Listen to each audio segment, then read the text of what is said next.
ഇപ്പോൾ ഏതൊക്കെ ആഹാരത്തിനാണ് പ്രോട്ടീൻ ഉള്ളത്? ചിക്കൻ കഴിക്കുകയാണെങ്കിൽ ഒരു കപ്പ് ചിക്കനൊക്കെ കഴിച്ച് കഴിഞ്ഞാൽ ഏകദേശം 38 ഗ്രാം പ്രോട്ടീനാണ് കിട്ടുന്നത്. ഒരു മുട്ട കഴിച്ച് കഴിഞ്ഞാൽ ഏകദേശം 6 ഗ്രാം പ്രോട്ടീനാണ് കിട്ടുന്നത്. പിന്നെ ചീസിലുണ്ട്, പാലിലുണ്ട്. പാലിൽ ഒരു കപ്പ് പാൽ കുടിച്ചാൽ 10 ഗ്രാം പ്രോട്ടീനാണ് നമുക്ക് കിട്ടുന്നത്. പിന്നെ അതുകൂടാതെ ചീസ് കഴിച്ചാൽ കിട്ടും. ചീസ് ഒരു സ്ലൈസ് കഴിച്ചാൽ ഏകദേശം 8 ഗ്രാമാണ് കിട്ടുന്നത്.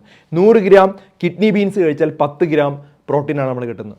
ഒരു പിടി നട്ട്സ് കഴിച്ചാൽ ഏകദേശം 6 മുതൽ 10 ഗ്രാം നമ്മുടെ ശരീരത്തിലോട്ട് പ്രോട്ടീൻ കിട്ടും. പിന്നെ കടല വേവിച്ചതും അതുപോലെ നമ്മളെ നീലക്കടല അതുപോലുള്ള സാധനത്തിലെല്ലാം ധാരാളം പ്രോട്ടീൻ അടങ്ങിയിട്ടുണ്ട്. ഏകദേശം 20 ഗ്രാം ഉണ്ട്. 100 ഗ്രാം കടല കഴിച്ച് കഴിഞ്ഞാൽ ഏകദേശം 20 ഗ്രാം പ്രോട്ടീൻ കിട്ടും. സോയാബീനാണ് നോൺ വെജിറ്റേറിയൻ അല്ലാത്ത ഫുഡിൽ ഏറ്റവും കൂടുതൽ പ്രോട്ടീൻ ഉള്ള ഒരു ആഹാരം. ഏകദേശം ഒരു 100 ഗ്രാം സോയാബീൻ കഴിച്ചാൽ 40 ഗ്രാം പ്രോട്ടീൻ കിട്ടുകയാണ്. അപ്പോൾ ശരിയായ അളവിൽ നമ്മൾ പ്രോട്ടീൻ കഴിച്ചു കഴിഞ്ഞാൽ അത് നമ്മുടെ അസ്ഥികൾക്കുള്ള ആരോഗ്യം നിലനിർത്തുകയും നമ്മുടെ മുടിക്കുള്ള ആരോഗ്യം നിലനിർത്തുകയും തൊലിക്കുള്ള ആരോഗ്യം നിലനിർത്തുകയും എല്ലുകൾക്കുള്ള ആരോഗ്യമൊക്കെ കറക്റ്റായിട്ട് നിലനിർത്തും.